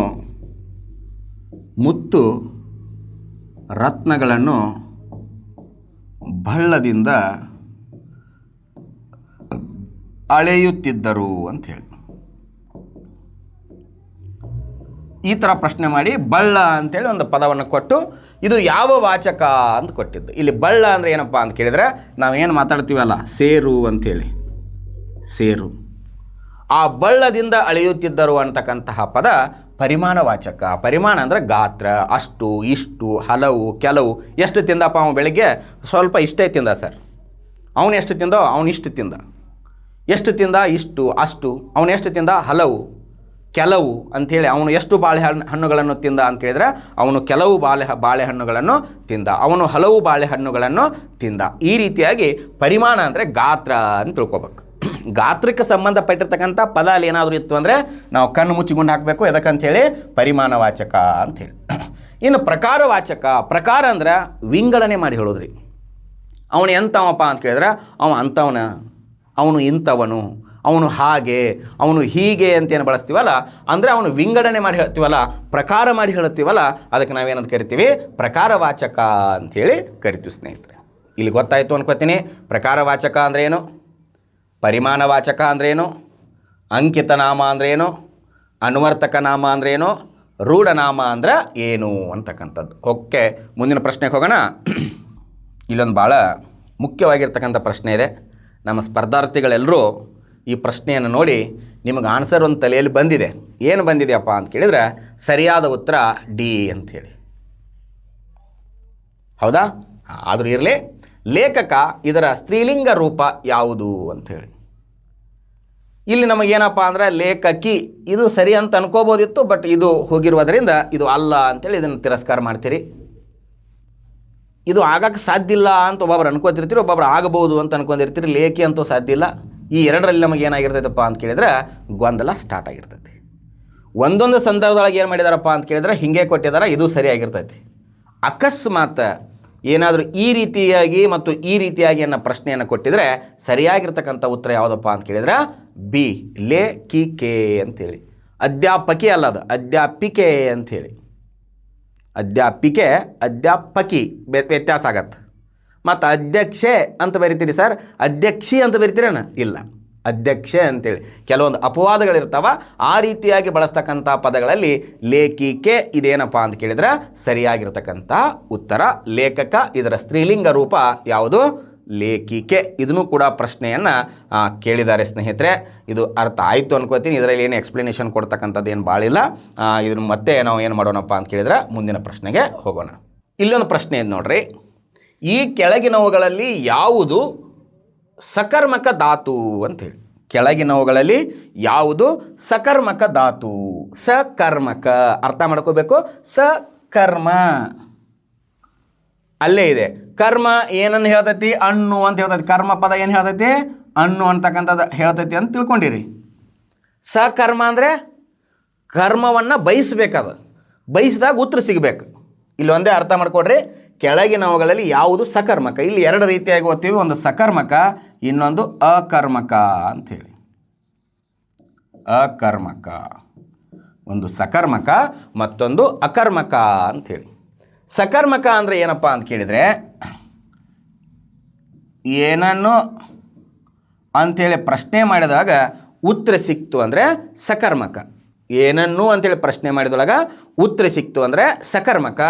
ಏನನ್ನು ಅಂತೇಳಿ ಪ್ರಶ್ನೆ ಮಾಡಿದಾಗ ಉತ್ತರ ಸಿಗಲಿಲ್ಲ ಅಂದರೆ, ಏನನ್ನು ಅಂತೇಳಿ ಪ್ರಶ್ನೆ ಮಾಡಿದಾಗ ಉತ್ತರ ಸಿಗಲಿಲ್ಲ ಅಂದರೆ, ಸಿಕ್ತಂದರೆ ಸಕರ್ಮಕ, ಸಿಗಲಿಲ್ಲ ಅಂದರೆ ಅಕರ್ಮಕ. ಈಗ ಒಂದು ಉದಾಹರಣೆ ಹೇಳ್ತೀನಿ ನೋಡಿ. ಓಡು, ಏನನ್ನು ಓಡು? ರನ್ನಿಂಗನ್ನು ಓಡು ಅಂತೀರೇನು? ಅನ್ನಕ್ಕೆ ಬರಲ್ಲ, ಇದಕ್ಕೆ ಉತ್ತರ ಸಿಗಲ್ಲ. ಹಾಗಾದರೆ ಇದೇನಿದು? ಅಕರ್ಮಕ. ನಗು, ಏನನ್ನು ನಗು? ಸ್ಮೈಲನ್ನು ನಗು ಅಂತೀರೇನ? ಇದಕ್ಕೂ ಏನು ಮಾಡಲ್ಲ? ಉತ್ತರ ಸಿಗಲ್ಲ. ಉತ್ತರ ಸಿಗಲಿಲ್ಲ ಅಂದರೆ ಅಕರ್ಮಕ. ದಾಟು, ಏನನ್ನು ದಾಟು? ಕೆರೆಯನ್ನು ದಾಟು, ನದಿಯನ್ನು ದಾಟು, ಕಾಲುವೆಯನ್ನು ದಾಟು, ರಸ್ತೆಯನ್ನು ದಾಟು. ನೋಡ್ರಿ, ಏನನ್ನು ಅಂತ ಮಾಡಿದಾಗ ಏನು ಸಿಕ್ತಿಲ್ಲ? ಉತ್ತರ ಸಿಕ್ತು. ಉತ್ತರ ಸಿಕ್ತಂದ್ರೆ ಏನದು? ಸಕರ್ಮಕ. ಉತ್ತರ ಸಿಗಲಿಲ್ಲ ಅಂದರೆ ಅಕರ್ಮಕ. ಮಲಗು, ಏನನ್ನು ಮಲಗು? ನಿದ್ದೆಯನ್ನು ಮಲಗು ಅಂತೀರೇನು? ಹಾಸಿಗೆಯನ್ನು ಮಲಗು ಅಂತೀರೇನು? ಅನ್ನಕ್ಕೆ ಬರಲ್ಲ. ಈ ರೀತಿಯಾಗಿ ಉತ್ತರ ಸಿಕ್ತು ಅಂದರೆ ಸಕರ್ಮಕ, ಉತ್ತರ ಸಿಗಲಿಲ್ಲ ಅಂದರೆ ಅಕರ್ಮಕ. ಈ ಮೂರವೂ ಕೂಡ ಏನಪ್ಪ ಅಂತ ಕೇಳಿದರೆ ಅಕರ್ಮಕ ಧಾತುಗಳು. ಧಾತು ಮಾತ್ರ ಏನಪ್ಪ ಅಂತ ಕೇಳಿದರೆ ಸಕರ್ಮಕ ಧಾತು. ಹಾಗಾದರೆ ಧಾತು ಅಂದರೆ ಏನು ಅನ್ನೋದು ಗೊತ್ತೈತೆ ಅಂತ ತಿಳ್ಕೊಂಡು ಹೋಗಿ ನಾನು. ಧಾತು ಅಂದರೆ ಕ್ರಿಯಾಪದದ ಮೂಲ ರೂಪ. ಆ ಮೂಲ ರೂಪಕ್ಕೆ ನಾವೇನಂತ ಕರಿತೀವಿ? ಧಾತು ಅಂಥೇಳಿ ಕರಿತೀವಿ. ಅರ್ಥ ಆಯಿತು ಅಂದ್ಕೊಂಡು ನಾವು ಮತ್ತೆ ಮುಂದಿನ ಪ್ರಶ್ನೆಗೆ ಹೋಗೋಣ ಸ್ನೇಹಿತರೆ. ನಿಮ್ಮೆಲ್ಲರ ನೆಚ್ಚಿನ ಪುಸ್ತಕ ಸ್ಪರ್ಧಾ ಕನ್ನಡ ಕಸ್ತೂರಿ. ಇದ್ರ ಬಗ್ಗೆ ಭಾಳೇನು ಹೇಳುವಂಥ ಅವಶ್ಯಕತೆ ಇಲ್ಲ, ಈಗಾಗಲೇ ನಿಮ್ಮ ಕೈಗೆ ಸೇರಿದೆ ಅಂತ ಅನ್ಕೋತೀನಿ. ಸಮಗ್ರ ವ್ಯಾಕರಣಶಾಸ್ತ್ರ ಇದೆ, ಅಲಂಕಾರ ಶಾಸ್ತ್ರ ಇದೆ, ಛಂದಸ್ಶಾಸ್ತ್ರ ಇದೆ, ಜಾನಪದ ಕಲೆ ಇದೆ, ಸಾಹಿತ್ಯ ಚರಿತ್ರೆ ಇದೆ, ಭಾಷಾ ಶಾಸ್ತ್ರ ಇದೆ. ಈ ಎಲ್ಲವೂ ಕೂಡ 1997ದಿಂದ 1997ರಿಂದ ಏನು ಪರೀಕ್ಷೆ ಪ್ರಶ್ನೆ ಪತ್ರಿಕೆಗಳದಾವೋ ಇಲ್ಲಿಯವರೆಗೆ 2025ರವರೆಗೆ ನಡೆದಿರ್ತಕ್ಕಂತಹ ಪ್ರಶ್ನೆ ಪತ್ರಿಕೆಯನ್ನು ಒಳಗೊಂಡಂತೆ ರಚನೆಯಾಗಿರ್ತಕ್ಕಂಥ ಪುಸ್ತಕ. ಅತಿ ಹೆಚ್ಚು ಪ್ರಶ್ನೋತ್ತರಗಳನ್ನು ಒಳಗೊಂಡಂತೆ ರಚನೆಯಾಗಿರ್ತಕ್ಕಂಥ ಪುಸ್ತಕ. ಯಾವುದೇ ಒಂದು ಪ್ರಶ್ನೆಯನ್ನು ದಾಟಿ ಇದರಲ್ಲಿ ನಾವು ಕಸವನ್ನು ಕುಟ್ಟಿಲ್ಲ, ಕೇವಲ ನಾವು ಕುಟ್ಟಿದ್ದು ಕಾಳನ್ನು ಕುಟ್ಟಿ ಏನು ಮಾಡಿವಪ್ಪ ಅಂತ ಕೇಳಿದ್ರೆ ರಸ ತೆಗೆದಿವೆ ವಿನಃ ಕಸವನ್ನು ಕುಟ್ಟಿ ರಸ ತೆಗೆದಿಲ್ಲ. ಯಾಕಂದರೆ ನಮಗೆ ಕಸ ಅವಶ್ಯಕತೆ ಇಲ್ಲ, ಅಂದರೆ ವೇಸ್ಟ್ ಆಗಿರ್ತಕ್ಕಂಥ ಕೆಲವೊಂದು ಉದಾಹರಣೆಗಳು ಕೊಡೋದು ನಮಗೆ ಅವಶ್ಯಕತೆ ಇಲ್ಲ ಅಂಥೇಳಿ ನಾವು ಸಿಕ್ಕಾಪಟ್ಟಿ ಉದಾಹರಣೆಗಳನ್ನು ಕೊಟ್ಟು ಆ ವೇಸ್ಟ್ ಮಾಡೋಕ್ಕಿಂತ ಇದ್ದುದರಲ್ಲಿ ಬೆಸ್ಟ್ ಮಾಡೀವಿ. ಅದನ್ನು ನಿಮ್ಮ ಕೈಗೆ ಪಡ್ಕೊಂಡು ಅದರ ಸದುಪಯೋಗವನ್ನು ಪಡಿಸ್ಕೊಡ್ರಿ ಅಂತ ಹೇಳ್ತಾ ನಾವು ಮತ್ತೆ ಮುಂದಿನ ಸ್ಲೈಡಿಗೆ ಹೋಗೋಣ ಸ್ನೇಹಿತರೆ. ಕೆಳಗಿನವುಗಳಲ್ಲಿ ಯಾವುದು ಅರ್ಥಾತ್ಮಕ ಕ್ರಿಯಾಪದವಲ್ಲ? ನೋಡ್ರಿ ಪ್ರಶ್ನೆ ಹೆಂಗಿದೆ. ಕೆಳಗಿನವುಗಳಲ್ಲಿ ಯಾವುದು ಅರ್ಥಾತ್ಮಕ ಕ್ರಿಯಾಪದವಲ್ಲ. ಇಲ್ಲಿ ಕ್ರಿಯಾಪದವನ್ನು ನಾವೇನು ಮಾಡ್ತೀವಿ ಅಂದರೆ ಎರಡು ರೀತಿಯೊಳಗೆ ಅಧ್ಯಯನ ಮಾಡ್ತೀವಿ. ಕ್ರಿಯಾಪದವನ್ನು ನಾವೇನು ಮಾಡ್ತೀವಿ, ಎರಡು ರೀತಿಯಲ್ಲಿ ಅಧ್ಯಯನ ಮಾಡ್ತೀವಿ ಸ್ನೇಹಿತರೆ. ಒಂದು ಅರ್ಥಾತ್ಮಕ ಕ್ರಿಯಾಪದ, ಇನ್ನೊಂದು ಕಾಲಾತ್ಮಕ ಕ್ರಿಯಾಪದ.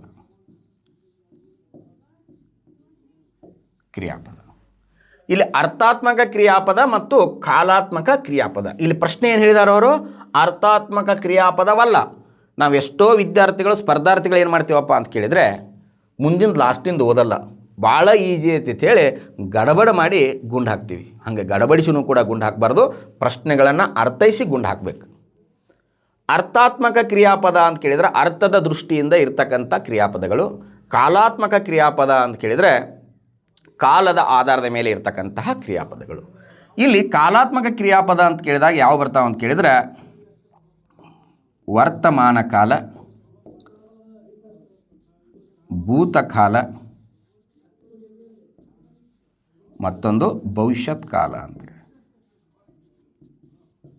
ಭವಿಷ್ಯತ್ ಕಾಲ, ಈ ವರ್ತಮಾನ ಕಾಲ, ಭೂತಕಾಲ, ಭವಿಷ್ಯತ್ ಕಾಲ, ಈ ಕಾಲ ಸೂಚಕ ಪ್ರತ್ಯಯಗಳು ಯಾವುವು ಅಂತ ಕೇಳಿದ್ರೆ ಉತ್ತ, ದ ಮತ್ತು ವ ಅಂತಕ್ಕಂಥದ್ದು. ಬಟ್ ಅರ್ಥಾತ್ಮಕ ಕ್ರಿಯಾಪದ ಅಂತ ಹೇಳಿದಾಗ ಏನು ಬರ್ತಾವಪ್ಪ ಅಂತ ಕೇಳಿದ್ರೆ ವಿದ್ಯಾರ್ಥಕ ಕ್ರಿಯಾಪದ ಅಂತ ಬರ್ತೈತಿ. ವಿದ್ಯಾರ್ಥಕ ಅಂದ್ರೆ ವಿಧೇಯ ಆಗಿರ್ತಕ್ಕಂಥ ಕ್ರಿಯಾಪದ. ಇಲ್ಲಿ ಆಜ್ಞೆ ಇರ್ಬೋದು, ಆಶೀರ್ವಾದ ಇರ್ಬೋದು, ಹಾರೈಕೆ ಇರ್ಬೋದು. ಅಲ್ಲಿ ಪ್ರಮುಖವಾಗಿ ಬರ್ತಕ್ಕಂಥ ಪ್ರತ್ಯಯ ಯಾವುದಾಗಿರ್ತೈತೆ ಅಂದರೆ ಅಲಿ ಅಂತಕ್ಕಂಥದ್ದು ಪ್ರಮುಖವಾಗಿ ಬರ್ತಕ್ಕಂಥ ಪ್ರತ್ಯಯ ಇರ್ತೈತಿ.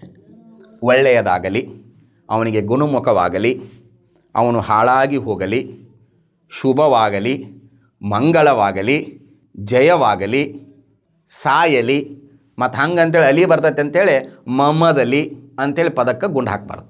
ಓಕೆ, ಇಲ್ಲಿ ಏನಪ್ಪ ಅಂತ ಕೇಳಿದರೆ ಅಲಿ ಅಂತಕ್ಕಂಥದ್ದು ವಿದ್ಯಾರ್ಥಕ ಕ್ರಿಯಾಪದದಲ್ಲಿ ಬರ್ತೈತಿ. ಇನ್ನು ನೆಕ್ಸ್ಟ್ ನಿಷೇಧಾರ್ಥಕ ಕ್ರಿಯಾಪದ. ನಿಷೇಧಾರ್ಥಕ ಅಂದರೆ ಏನಪ್ಪ ಅಂತ ಕೇಳಿದರೆ ಕೆಲಸ ನಡೆದಿಲ್ಲ ಅಂತ ಹೇಳೋದು. ಉದಾಹರಣೆಗೆ ಅವನು ಬಾರನು ಅಂದರೆ ಬರುವುದಿಲ್ಲ ಅಂಥೇಳಿ. ತಾರನು, ಅವಳಿಗೆ ಊಟ ಕೊಟ್ಟಿರ್ತೀರಿ, ಅವಳು ತಿನ್ನಳು, ಅವಳು ಕುಡಿಯಳು, ಅವಳು ಸಾಯಳು, ಅವಳು ಹೋಗಳು ಅಂದರೆ ಹೋಗುವುದಿಲ್ಲ ಅಂತೇಳಿ ಡೈರೆಕ್ಟಾಗಿ ಕೊಡಲಾರದೆ ಕೆಲವೊಂದನ್ನು ಏನು ಮಾಡ್ತಾನೆ ನಿಷೇಧ ರೂಪದಾಗ ಕೊಡ್ತಾನೆ. ಆ ರೀತಿಯಾಗಿ ಕೊಟ್ಟಂದ್ರೆ ಅದನ್ನು ನಾವೇನಂತ ಕರಿತೀವಿ, ನಿಷೇಧಾರ್ಥಕ ಕ್ರಿಯಾಪದ ಅಂತ ಕರಿತೀವಿ. ಇನ್ನು ಸಂಭವನಾರ್ಥಕ ಕ್ರಿಯಾಪದ ಅಂತ ಕೇಳಿದರೆ ಸಂಭಾವನೆ 50-50 ಚಾನ್ಸ್ ಇರ್ತೈತಿ. ಬರ್ಬೋದು, ಬರದೇನೂ ಕೂಡ ಇರಬಹುದು. ಅವರು ಬಂದರೆ ಬಂದಾರು, ಹೋದರೆ ಹೋದಾರು, ತಿಂದರೆ ತಿಂದಾರು, ಕುಡಿದರೆ ಕುಡಿದಾರು. ಇವೆರಡನ್ನೂ ಕೂಡ ಒಂದು ಸ್ವಲ್ಪ ಏನಾಗ್ತಾವಪ್ಪ ಅಂತ ಕೇಳಿದ್ರೆ ಗೊಂದಲಾಗುವಂಥದ್ದೇನಿಲ್ಲ. ಇಲ್ಲಿ ನಿಷೇಧ ಇರ್ತೈತಿ, ಇಲ್ಲೇನಿರ್ತೈತಿ ಸಂಭಾವನೆ ಇರ್ತೈತಿ. ಹಾಗಾದರೆ ವರ್ತಮಾನ ಕಾಲ ಅಂತಕ್ಕಂಥದ್ದು ಯಾವ ಕಾಲ ಸೂಚಕ ಪ್ರತ್ಯಯ? ಅದು ಕಾಲಾತ್ಮಕ ಕ್ರಿಯಾಪದದಲ್ಲಿ ಬರುವುದರಿಂದ ಇಲ್ಲಿ ಪ್ರಶ್ನೆ ಏನಂತ ಹೇಳಿದಾರು, ಕೆಳಗಿನವುಗಳಲ್ಲಿ ಯಾವುದು ಅರ್ಥಾತ್ಮಕ ಕ್ರಿಯಾಪದವಲ್ಲ. ಇವು ಮೂರು ಅರ್ಥಾತ್ಮಕವಾಗಿರುವುದರಿಂದ ಕಾಲಾತ್ಮಕ ಕ್ರಿಯಾಪದ ಒಂದಿದೆ, ಅದು ಯಾವುದು? ವರ್ತಮಾನ ಕಾಲ ಅಂಥೇಳಿ. ಯಾವ ಕಾಲ? ವರ್ತಮಾನ ಕಾಲ. ಇದರಲ್ಲಿ ತೆಗಿಬೇಕಾಗಿರ್ತಕ್ಕಂಥದ್ದು. ಇಲ್ಲಿ 7ನೇ ಪ್ರಶ್ನೆ, ಕರ್ತರಿ ವಾಕ್ಯವು ಈ ಕೆಳಗಿನವುಗಳನ್ನು ಹೊಂದಿಲ್ಲ. ಅರ್ಥ ಮಾಡ್ಕೋಬೇಕು, ಕರ್ತರಿ ವಾಕ್ಯವು ಈ ಕೆಳಗಿನವುಗಳನ್ನು ಹೊಂದಿಲ್ಲ. ನಮ್ಮಲ್ಲಿ ಎರಡು ರೀತಿಯ ವಾಕ್ಯಗಳನ್ನು ಮಾಡ್ತೀವಿ. ಇವು ಸಂಸ್ಕೃತ ಮತ್ತು ಕನ್ನಡದಲ್ಲಿ ಬಳಸ್ತಕ್ಕಂಥದ್ದು. ಒಂದು ಕರ್ತರಿ ಅಂಥೇಳಿ, ಒಂದೇನು ಕರ್ತರಿ, ಒಂದ್ಯಾವುದು ಕರ್ತರಿ ಪ್ರಯೋಗ ಅಂಥೇಳಿ ಕರ್ತರಿ, ಇನ್ನೊಂದು ಕರ್ಮಣಿ. ಈ ಕರ್ತರಿ ಮತ್ತು ಕರ್ಮಣಿ ಏನಪ್ಪ ಅಂದರೆ ಕರ್ತರಿಯನ್ನು ನಾವು ಕನ್ನಡದಲ್ಲಿ ಹೆಚ್ಚಾಗಿ ಬಳಸ್ತೀವಿ. ಕರ್ಮಣಿಯನ್ನು ಎಲ್ಲಿ ಬಳಸ್ತೀವಪ್ಪ ಅಂತ ಕೇಳಿದ್ರೆ ಸಂಸ್ಕೃತದಲ್ಲಿ ಬಳಸ್ತೀವಿ. ಕರ್ತರಿಯನ್ನು ಎಲ್ಲಿ ಬಳಸ್ತೀವಿ ಅನ್ನೊಂದು ಗೊತ್ತಿರಬೇಕು. ಕನ್ನಡದಲ್ಲಿ ಕರ್ಮಣಿಯನ್ನು ಎಲ್ಲಿ ಬಳಸ್ತೀವಿ? ಸಂಸ್ಕೃತದಲ್ಲಿ ಅಂಥೇಳಿ. ಇಲ್ಲಿ ಏನಂತ ಹೇಳ್ಯಾರ ಅವರು, ಕರ್ತರಿ ವಾಕ್ಯವು ಈ ಕೆಳಗಿನವುಗಳನ್ನು ಹೊಂದಿಲ್ಲ.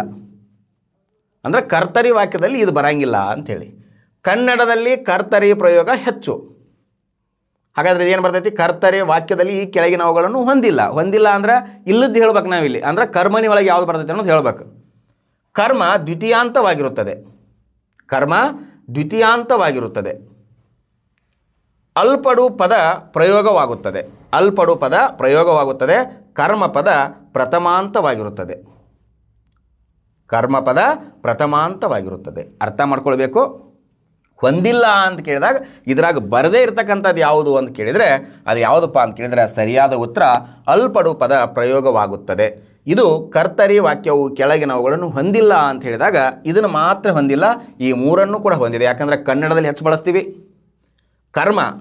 ಕರ್ಮ ಏನಾಗಿರ್ತೈತಿ, ಇಲ್ಲೇ ದ್ವಿತೀಯ ಆಗಿರ್ತೈತಿ, ಕರ್ತೃ ಪ್ರಥಮ ಆಗಿರ್ತೈತಿ. ಇಲ್ಲಿ ಕರ್ಮ ಏನಾಕೈತ್ರಿ, ಪ್ರಥಮ ಆಕೈತಿ. ಯಾಕೆ ಹೇಳ್ರಿ, ಕರ್ಮನ ಪ್ರಥಮ ಆಗಿರ್ತೈತಿ, ಕರ್ತೃ ಏನಾಗಿರ್ತೈತಿ, ಇಲ್ಲೇ ತೃತೀಯ ಆಗಿರ್ತೈತಿ. ಇನ್ನು ಕರ್ಮಪದ ಪ್ರಥಮಾಂತವಾಗಿ ಅಲ್ಪಡು ಅಂತಕ್ಕಂಥದ್ದನ್ನು ಕೂಡ ಕರ್ಮಣಿಯಲ್ಲೇ ಬರ್ತೈತಿ. ಉದಾಹರಣೆಗೆ ಬೆಕ್ಕು ಹಾಲನ್ನು ಕುಡಿಯಿತು ಅಂತಕ್ಕಂಥ ಒಂದು ಪದ ಐತೆ ಅನ್ಕೊಡ್ರಿ. ಕುಡಿಯಿತು, ಬೆಕ್ಕು ಹಾಲನ್ನು ಕುಡಿಯಿತು. ಇದೊಂದು ಕರ್ಮಣಿ ವಾಕ್ಯ, ಕರ್ತರಿ ಕನ್ನಡದಲ್ಲಿ ಬಳಸ್ತಕ್ಕಂಥ ಕರ್ತರಿ ವಾಕ್ಯ ಇದೆ. ಬೇಕು ಆಗೈತಿ, ಇದು ಬೆಕ್ಕು. ಇದನ್ನು ನಾವು ಕರ್ಮಣಿ ಪದಕ್ಕೆ ಬಳಸಿದರೆ ಹೆಂಗಾಕೈತಿ, ಇಲ್ಲಿ ಬೆಕ್ಕು ಅಂತಕ್ಕಂಥದ್ದು ಕರ್ತೃಪದ ಸ್ಪಷ್ಟ ಇದೆ, ಇದು ಪ್ರಥಮ ಅಂತ ಆಗೈತಿ. ಹಾಲನ್ನು ಅಂತಕ್ಕಂಥದ್ದು ಏನಿಲ್ಲಿದೆ ಕರ್ಮ ಪದ ಇದೆ. ಇಲ್ಲಿ ಹಣ್ಣು ಅಂತಕ್ಕಂಥದ್ದು ಏನಾಗಿದೆ, ದ್ವಿತೀಯ ವಿಭಕ್ತಿ ಪ್ರತ್ಯಯ ಇದೆ. ಇದನ್ನು ನಾವು ಕರ್ಮಣಿ ಪದಕ್ಕೆ ಬಳಸಿದಾಗ ಹೆಂಗಾಗೈತಪ್ಪ ಅಂತ ಕೇಳಿದರೆ, ಹಾಲು ಬೆಕ್ಕಿನಿಂದ ಕುಡಿಯಲ್ಪಟ್ಟಿತು ಅಂತ ಬಳಸ್ತೀವಿ. ಕುಡಿಯಲ್ಪಟ್ಟಿತು ನೋಡ್ರಿ, ಇದು ಕರ್ಮಣಿ ವಾಕ್ಯ. ಇಲ್ಲಿ ಹಾಲು ಅಂತಕ್ಕಂಥದ್ದು ಕರ್ಮ ಇರ್ತಕ್ಕಂಥದ್ದು ಇಲ್ಲಿ ಏನಾಯಿತು, ಪ್ರಥಮ ಆತದು. ಅಂದರೆ ಅಲ್ಲಿ ಏನು ಹೇಳ್ತಾರೋ, ಕರ್ಮಣಿಯಲ್ಲಿ ದ್ವಿತೀಯ ಇರ್ತಕ್ಕಂಥದ್ದು ಇಲ್ಲಿ ಪ್ರಥಮ ಆಗತ್ತೆ. ಇಲ್ಲಿ ನೋಡ್ರಿ, ಇಲ್ಲಿ ದ್ವಿತೀಯ ಇರ್ತಕ್ಕಂಥದ್ದು ಇಲ್ಲಿ ಪ್ರಥಮ ಆಯಿತು, ಇಲ್ಲಿ ಪ್ರಥಮ ಇರ್ತಕ್ಕಂಥದ್ದು ಇಲ್ಲಿ ಏನಾಯಿತು, ತೃತೀಯ ವಿಭಕ್ತಿ ಕಾರಕವನ್ನು ಹೊಂದಿತು. ಓಕೆನಾ. ಜೊತೆಗೆ ಇಲ್ಲಿ ಅಲ್ಪಡು ಅಂತಕ್ಕಂಥ ಒಂದು ಪದ ಏನಾಯ್ತು, ಇಲ್ಲೇ ಪ್ರಯೋಗ ಆಯಿತು. ಏನಂತಕ್ಕಂಥ ಪದ ಪ್ರಯೋಗ ಆಯಿತು, ಅಲ್ಪಡು. ಆದ್ದರಿಂದ ಇದನ್ನು ನಾವು ಯಾಕೆ ತೆಗಿತೀವಿ ಅಂತಕ್ಕಂಥದ್ದು ಅರ್ಥ ಆಯಿತು ಅನ್ಕೋತೀನಿ. ಮತ್ತೆ ನಾವು ಮುಂದಿನ ಪ್ರಶ್ನೆಗೆ ಹೋಗೋಣ ಸ್ನೇಹಿತರೆ. ಈ ಕೆಳಗಿನವುಗಳಲ್ಲಿ ಯಾವುದು ಕನ್ನಡ ಸಂಧಿ ಅಂಥೇಳಿ. ಈ ಕೆಳಗಿನವುಗಳಲ್ಲಿ ಯಾವುದು ಕನ್ನಡ ಸಂಧಿ? ಸಂಧಿ ಒಳಗೆ ಭಾಳ ಈಜಿ ಇರ್ತಾವ, ಆದರೂ ನಾವು ಏನು ಮಾಡ್ಕೋತೀವಪ್ಪ ಅಂತ ಕೇಳಿದರೆ ಸಂಧಿಯನ್ನು ಗೊಂದಲ ಮಾಡ್ಕೋತೀವಿ. ಯಾಕೆ ಗೊಂದಲ ಮಾಡ್ಕೋತೀವಿ ಅಂತ ಕೇಳಿದರೆ ಅದನ್ನು ನಾವು ಸರಿಯಾಗಿ ಅರ್ಥೈಸ್ಕೊಳ್ಳಲ್ಲ. ಇಲ್ಲಿ ನೋಡ್ರಿ, ಕೆಳಗಿನವುಗಳಲ್ಲಿ ಯಾವುದು ಕನ್ನಡ ಸಂಧಿ ಅಂತ ಹೇಳಿದಾಗ ನಮ್ಮ ಸಂಧಿಗಳಲ್ಲಿ ಎರಡು ಬರ್ತಾವ. ಒಂದು ಕನ್ನಡ ಸಂಧಿ, ಮತ್ತೊಂದು ಸಂಸ್ಕೃತ ಸಂಧಿ ಅಂಥೇಳಿ. ಸಂಸ್ಕೃತ ಸಂಧಿ. ಕನ್ನಡ ಸಂಧಿಗಳಂದರೆ ಹೆಂಗಿರ್ತಾವಪ್ಪ ಅಂತ ಕೇಳಿದ್ರೆ ಇದರ ಕನ್ನಡ ಪ್ಲಸ್ ಕನ್ನಡ ಪದಗಳಿರ್ಬೋದು, ಕನ್ನಡ ಅಥವಾ ಸಂಸ್ಕೃತ ಪದಗಳಾದರೂ ಇರ್ಬೋದು.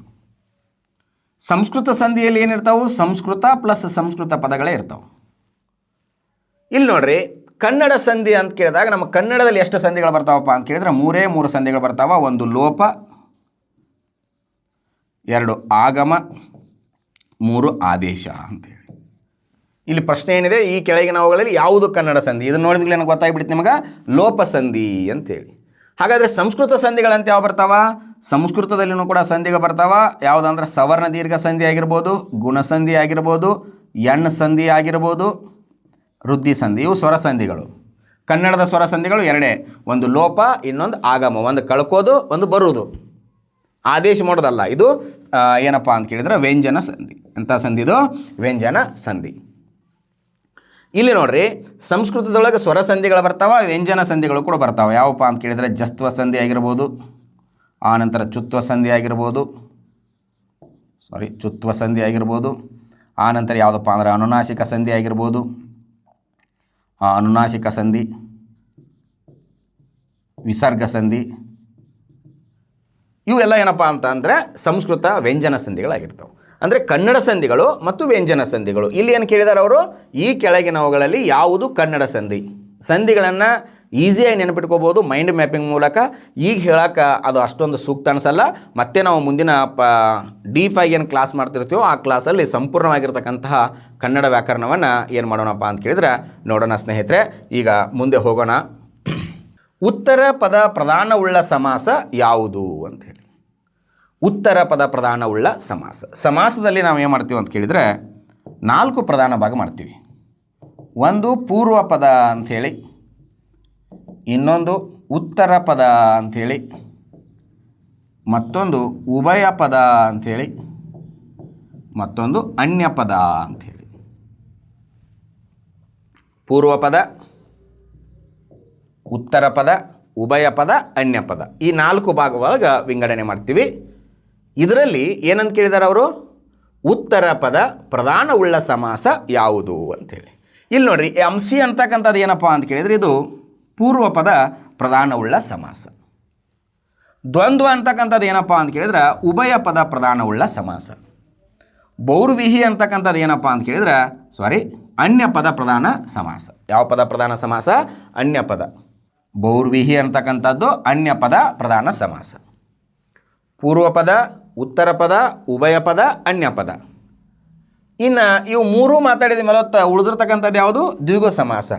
ತತ್ಪುರುಷ ಆಗಿರಲಿ, ಕರ್ಮಧಾರೆ ಆಗಿರಲಿ, ದ್ವಿಗು ಆಗಿರಲಿ, ನೆಕ್ಸ್ಟ್ ಕ್ರಿಯಾ ಸಮಾಸ ಆಗಿರಲಿ, ಗಮಕ ಸಮಾಸ ಆಗಿರಲಿ.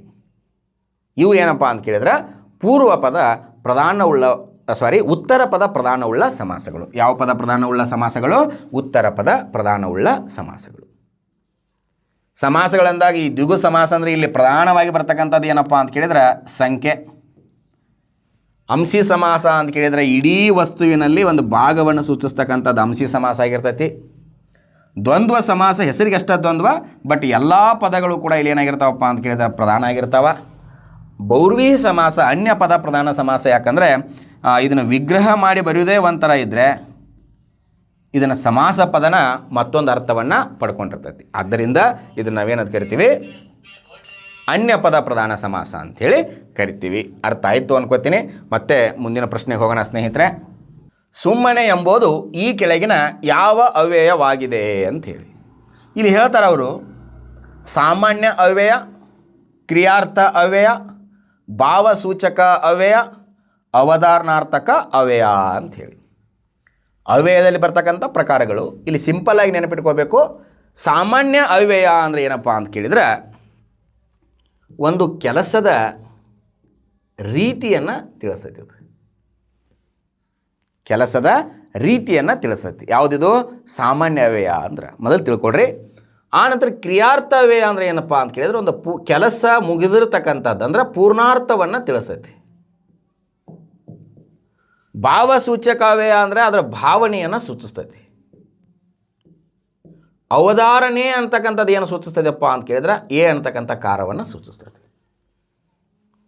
ಇಲ್ಲಿ ಕೆಲಸ ಈಗ ಇಲ್ಲೊಂದು ಪ್ರಶ್ನೆ ಮಾಡಿದ್ದಾರೆ ಅವರು. ಸಾಮಾನ್ಯ ಎಂಬುದು ಈ ಕೆಳಗೆ, ಸುಮ್ಮನೆ ಎಂಬುದು ಈ ಕೆಳಗಿನ ಯಾವ ಅವ್ಯಯವಾಗಿದೆ ಅಂತೇಳಿ.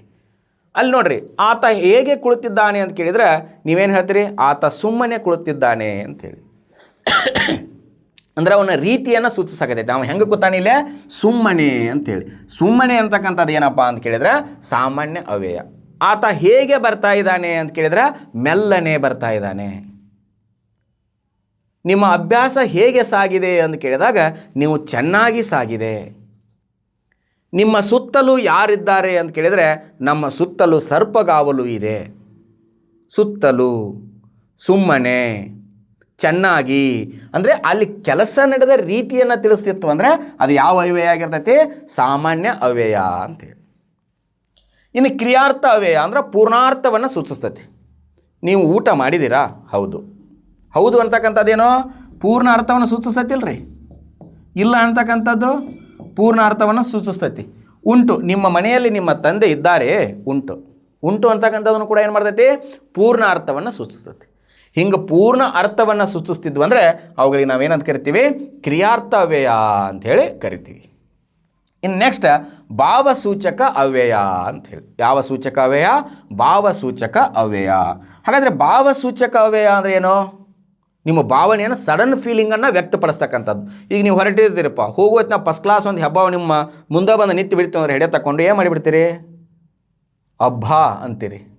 ಅಕಸ್ಮಾತ್ ನಿಮಗೇನಾದರೂ ಒಂದು ಆಘಾತವಾಯಿತು ಅಂದರೆ ಅಯ್ಯೋ ದುರ್ವಿಧಿಯೇ ಅಂತೀರಿ. ಈಗ ನಿಮಗೆ ಏನೋ ಭಾಳ ಹಿಂಸಿಸಾಕೈತಾರೋ ಚೇಡಿಸಾಕೈತಾರೋ ಅಂದ್ರೆ ನೀವು ಮಾಡ್ತೀರಿ, ಛೆ ತೊಲಗು ಇಲ್ಲಿಂದ, ಥು ಅಂತ ಕರಿತೀರಲ್ಲ. ಈ ರೀತಿಯಾಗಿ ಬಳಸ್ತಕ್ಕಂಥವೇ ನೀವು ಭಾವಸೂಚಕ ಅವ್ಯಯಗಳು. ಅವಧಾರಣಾರ್ಥಕ ಅವ್ಯಯ ಅಂದರೆ ಏನಪ್ಪ ಅಂದರೆ ಅಂತಕ್ಕಂಥದ್ದು. ನೀವೇ ನನ್ನ ವಿದ್ಯಾರ್ಥಿಗಳು, ನೀವೇ ನನ್ನ ಗುರುಗಳು, ಇದುವೇ, ಅದುವೇ, ಇದೇ, ಈ ರೀತಿ ಪದಗಳನ್ನು ಬಳಸಿದ್ರು ಅಂದರೆ ಇದನ್ನು ನಾವೇನಂತ ಕರಿತೀವಿ ಅವಧಾರಣಾರ್ಥಕ ಅವ್ಯಯ ಅಂಥೇಳಿ ಕರಿತೀವಿ ಸ್ನೇಹಿತರೆ. ಮುಂದಿನ ಪ್ರಶ್ನೆ, ಶೃಂಗಾರ ರಸ ಕಂಡು ಬರುವುದು ಅಂತೇಳಿ. ಇದು ಕಾವ್ಯ ಮೀಮಾಂಸೆಯಲ್ಲಿ ಬರ್ತಕ್ಕಂತಹ ಒಂದು ಪ್ರಶ್ನೆ. ಶೃಂಗಾರ ರಸ ಕಂಡು ಬರ್ತಕ್ಕಂಥದ್ದು ಯಾವುದು ಶೃಂಗಾರ ರಸ ಅಂತ ಕೇಳ್ತಾನೆ ಇದರಲ್ಲಿ. ಇಲ್ಲಿ ನೋಡ್ರಿ, ಪರಸ್ಪರ ಪ್ರಿಯರಾದ ಗಂಡು ಹೆಣ್ಣುಗಳಲ್ಲಿ ಆಕರ್ಷಣೆ, ತನ್ನದೇನೂ ಇಲ್ಲವೆಂದು ದೇವರಲ್ಲಿ ದೀನವಾಗುವುದು, ಅತಿಯಾಗಿ ಕೋಪಿಸಿಕೊಳ್ಳುವುದು, ಹಾಸ್ಯ ವಿನೋದ ವಿಕೃತವಾದ ವೇಷ. ಇಲ್ಲಿ ನೋಡ್ರಿ, ಶೃಂಗಾರ ಅಂದರೆ ಏನಂದ್ರೆ ಅಂದರೆ ಪ್ರೀತಿ, ಪ್ರೇಮ, ಪ್ರಣಯ, ಸಲ್ಲಾಪಗಳ ಕಂಡು ಬರ್ತದೆ ಶೃಂಗಾರ ರಸದಲ್ಲಿ. ಇದು ಶೃಂಗಾರಕ್ಕೆ ಉದಾಹರಣೆ ಯಾವುದಪ್ಪ ಅಂತ ಕೇಳಿದರೆ ಆಪ್ಷನ್ ಎ. ತನ್ನದೇನೂ ಇಲ್ಲವೆಂದು ದೇವರಲ್ಲಿ ದೀನವಾಗುವುದೇನಪ್ಪ ಅಂತ ಕೇಳಿದರೆ ಶಾಂತರಸ. ನಂದೇನೂ ಇಲ್ಲ ಅಂಥೇಳಿ, ಎಲ್ಲ ನಿಂದೆ, ಎಲ್ಲ ನೀನೇ ಅಂಥೇಳಿ ಶಾಂತ ರೀತಿಯಿಂದ ಕೂತು ಬಿಟ್ಟರೆ ಅದರ ಶಾಂತರಸ. ರೌದ್ರಾವತಾರವನ್ನು ಮಾಡಿ ಎಲ್ಲವನ್ನ ಧೂಳಿಪಟ ಎಬ್ಬಿಸಿ ಹಾಳು ಮಾಡಿ ಹೋಗ್ತೀವಲ್ಲ, ಅದೇನಪ್ಪ ಅಂತ ಕೇಳಿದರೆ ಅತಿಯಾಗಿ ಕೋಪಿಸಿಕೊಳ್ತಕ್ಕಂಥದ್ದು ರೌದ್ರರಸ ಅಂಥೇಳಿ. ನೆಕ್ಸ್ಟ್, ಹಾಸ್ಯ ವಿನೋದ ವಿಕೃತವಾದ ವೇಷ ಅಂತಕ್ಕಂಥದ್ದು ಹಾಸ್ಯರಸ.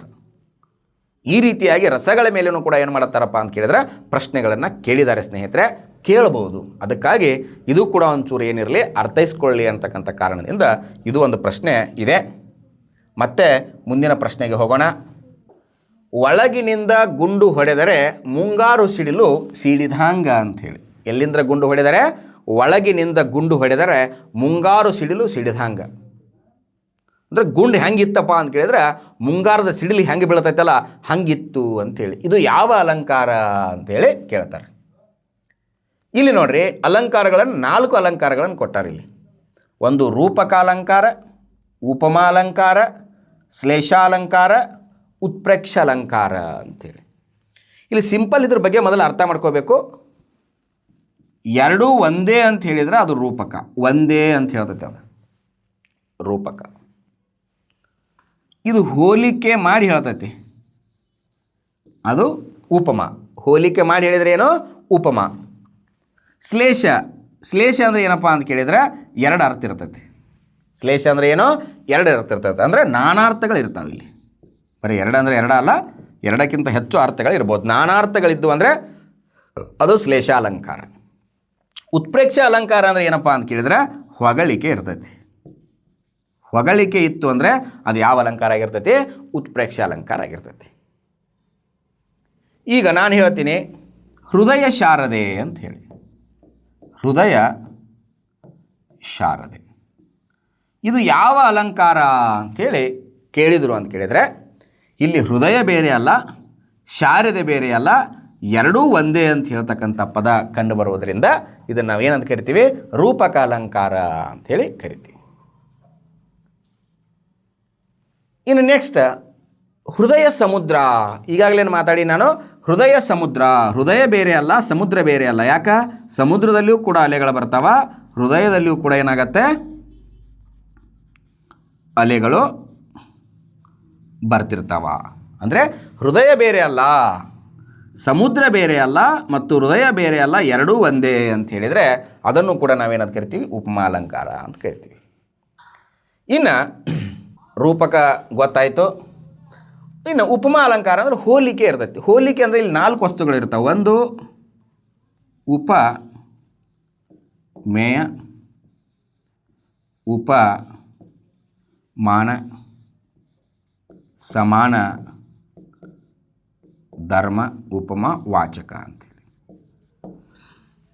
ಉಪಮೇಯ ಅಂದರೆ ಏನಪ್ಪ ಅಂತ ಕೇಳಿದರೆ ಮೂಲ ವಸ್ತು ಅಂತ. ಮೂಲ ವಸ್ತು. ಉಪಮಾನ ಅಂದರೆ ಏನಪ್ಪ ಅಂತ ಕೇಳಿದರೆ ಹೋಲಿಸುವ ವಸ್ತು, ಹೋಲಿಸುವ ವಸ್ತು. ಸಮಾನ ಧರ್ಮ ಅಂದರೆ ಎರಡರಲ್ಲಿ ಇರ್ತಕ್ಕಂಥ ಒಂದು ಅಂಶ. ವಾಚಕ ಅಂದರೆ ಏನಪ್ಪ ಅಂತ ಕೇಳಿದರೆ ಅಂತೆ, ಹಾಗೆ, ಓಲ್ವರೆಗೆ ಏನಿರ್ಬೋದು. ಹೌದಾ? ಇಲ್ಲಿ ನೋಡ್ರಿ, ನಾಗರಾಜ ಕಪ್ಪು ಬಣ್ಣದ ಹುಡುಗ ಅಂತ ಅಂದ್ಕೊಡ್ರಿ. ಇಲ್ಲಿ ನಾನು ಬ್ಲ್ಯಾಕ್ ಇದ್ದೀನಿ ಅಂದ್ಕೊಡ್ರಿ, ಕಲರ್ ಹೇಳಾಕತ್ತೇನೆ. ಇಲ್ಲಿ ನಾಗರಾಜ ಅಂತಕ್ಕಂಥದ್ದು ಏನಪ್ಪ ಅಂತ ಕೇಳಿದ್ರೆ ಮೂಲ ವಸ್ತು. ಅದು ಬಣ್ಣ ಅಂತಕ್ಕಂಥದ್ದೇನೋ ಉಪಮಾನ. ಹೌದಾ? ಇಲ್ಲಿ ಬಣ್ಣ ಅಂತಕ್ಕಂಥದ್ದು ಉಪಮಾನ, ಉಪಮೇಯ ಎರಡಿದೆ. ಸಮಾನ ಧರ್ಮ ಇಲ್ಲ, ವಾಚಕ ಇಲ್ಲ. ನಾವು ಅದರ ಬಗ್ಗೆ ಮಾತಾಡ್ತಾ ಇಲ್ಲ. ಈಗ 4 ಅಂಶಗಳಿದ್ದು ಅಂದರೆ ಉದಾಹರಣೆಗೆ ಹೇಳ್ತಾರೆ ಅವರು, ಒಳಗಿನಿಂದ ಗುಂಡು ಹೊಡೆದರೆ ಮುಂಗಾರು ಸಿಡಿಲು ಸಿಡಿದಂಗ. ಇಲ್ಲೊಂದು ಪದವನ್ನು ಕೊಟ್ಟ ನಾವು ಏನಂತ, ಹೀಗಾದರೆ ಇದರಲ್ಲಿ ಉಪಮೇಯ ಯಾವುದು, ಉಪಮಾನ ಯಾವುದು, ಸಮಾನ ಧರ್ಮ ಯಾವುದು, ವಾಚಕ ಯಾವುದು ಅಂತ ಕೇಳಿದಾಗ ಉಪಮೇಯ ಯಾವುದಪ್ಪ ಅಂತ ಕೇಳಿದ್ರೆ ಗುಂಡು ಅಂತೇಳಿ. ಉಪಮಾನ ಯಾವುದಿಲ್ಲ, ಸಿಡಿಲು ಅಂಥೇಳಿ. ಯಾಕೆ ಸಿಡಿಲು? ಗುಂಡು ಅಂತಕ್ಕಂಥ ಒಂದು ಸಾಮಾನ್ಯ ವಸ್ತು, ಮೂಲ ವಸ್ತು. ಅದನ್ನು ನಾವು ಯಾವ ವಸ್ತುವಿಗೆ ಹೋಲಿಸಾಕತ್ತೀವಿ? ಸಿಡಿಲಿಗೆ ಹೋಲಿಸಾಕತ್ತೀವಿ. ಸಮಾನ ಧರ್ಮ ಯಾವುದಿಲ್ಲ, ಒಳಗಿನಿಂದ ಗುಂಡು ಹೊಡೆದರೆ ಮುಂಗಾರು ಸಿಡಿಲು ಸಿಡಿದಾಂಗ. ಸಿಡಿದಾಂಗ ಅಂದ್ರೆ ಸಿಡಿಯುವುದು ಅಂತ, ಸಿಡಿಯುವುದು. ಸಮಾನ ಧರ್ಮ ಇಲ್ಲಿ ಯಾವುದಪ್ಪ ಅಂತ ಕೇಳಿದ್ರೆ ವಾಚಕ ಯಾವುದಂದ್ರೆ ಹಾಗೆ. ವಾಚಕ ಯಾವುದು? ಹಾಗೆ. ಸೀತೆಯ ಮುಖ ಕಮಲದಂತೆ ಅರಳಿತು ಅಂತ ಹೇಳಿದರೆ ಅದು ಉಪಮಾಲಂಕಾರ. ಸೀತೆಯ ಮುಖ ಕಮಲವೋ ಎಂಬಂತೆ ಅರಳಿತು ಅಂದರೆ ಅದು ಉತ್ಪ್ರೇಕ್ಷ ಅಲಂಕಾರ. ಅಂದರೆ ಭಾಳ ಹವಾ ಹಾಕಿ ಹೊಗಳಿಕೆ ಮಾಡಿ ಹೇಳಿದರೆ ಅಂದರೆ ಉತ್ಪ್ರೇಕ್ಷ. ಗಿಡಗಳು ಮುಗಿಲಿಗೆ ಮುದ್ದಿಡುತ್ತಿವೆ ಅಂತ ಹೇಳಿ ಅಂದ್ರೆ ಭಾಳ ಹೊಗಳಿ ಹೇಳೋದು, ಭಾಳ ಅಟ್ಟಕ್ಕೇರಿಸಿ ಹೇಳೋದು ಇತ್ತು ಅಂದರೆ ಅದು ಯಾವ ಅಲಂಕಾರ? ಉತ್ಪ್ರೇಕ್ಷ ಅಲಂಕಾರ. ಶ್ಲೇಷ ಅಂದರೆ ನಾನಾರ್ಥಗಳು ಇರ್ತಾವೆ. ಶ್ಲೇಷ ಅಂದರೆ ಏನೋ ನಾನಾರ್ಥಗಳು ಇರ್ತಾವೆ. ನಾನಾರ್ಥಗಳಂತ ಇದ್ದು ಅಂದರೆ ಅದು ಯಾವ ಅಲಂಕಾರ ಆಗಿರ್ತೈತೆ? ಅದು ಶ್ಲೇಷಾಲಂಕಾರ ಆಗಿರ್ತೈತಿ. ಉದಾಹರಣೆಗೆ ರಂಭಾನ್ವಿತ ಅಂತೇಳಿ ಕೇಳ್ತಾನ. ರಂಭಾನ್ವಿತ ಅಂದರೆ ಏನಪ್ಪ ಅಂತ ಕೇಳಿದ್ರೆ ಒಂದು ಬಾಳೆ ಆಗಿರ್ತೈತಿ, ಇನ್ನೊಂದು ರಂಬೆ ಅಥವಾ ಅಪ್ಸರೆ ಆಗಿರ್ತೈತಿ. ವಿಭುಧ ಮಿಳಿತ ಅಂತೂ ಕೂಡ ಕೇಳಿದಾನ. ವಿಭುಧ ಮಿಳಿತ ಅಂತ ಕೇಳಿದರೆ ವಿಭುಧ ಅಂದರೆ ಒಂದು ಬ್ರಾಹ್ಮಣ ಆಗಿರ್ತೈತಿ, ಇನ್ನೊಂದು ಏನಪ್ಪ ಅಂತ ಕೇಳಿದ್ರೆ ದೇವಲೋಕದಲ್ಲಿರ್ತಕ್ಕಂಥ ದೇವಾನುದೇವತೆಗಳಂತಾಗಿರ್ತೈತಿ. ಆ ರೀತಿಯಾಗಿ ನಾವು ಬಳಸ್ತಿದ್ದೀವಿ ಅಂತ ಕೇಳಿದರೆ ಅದು ಶ್ಲೇಷ. ನಾನಾರ್ಥಗಳಿರ್ತಾವೆ. ನಾನಾರ್ಥಗಳಿದ್ದು ಅಂದರೆ ಅದು ಯಾವ ಅಲಂಕಾರ ಆಗಿರ್ತೈತಿ? ಶ್ಲೇಷ ಅಲಂಕಾರ ಆಗಿರ್ತೈತಿ.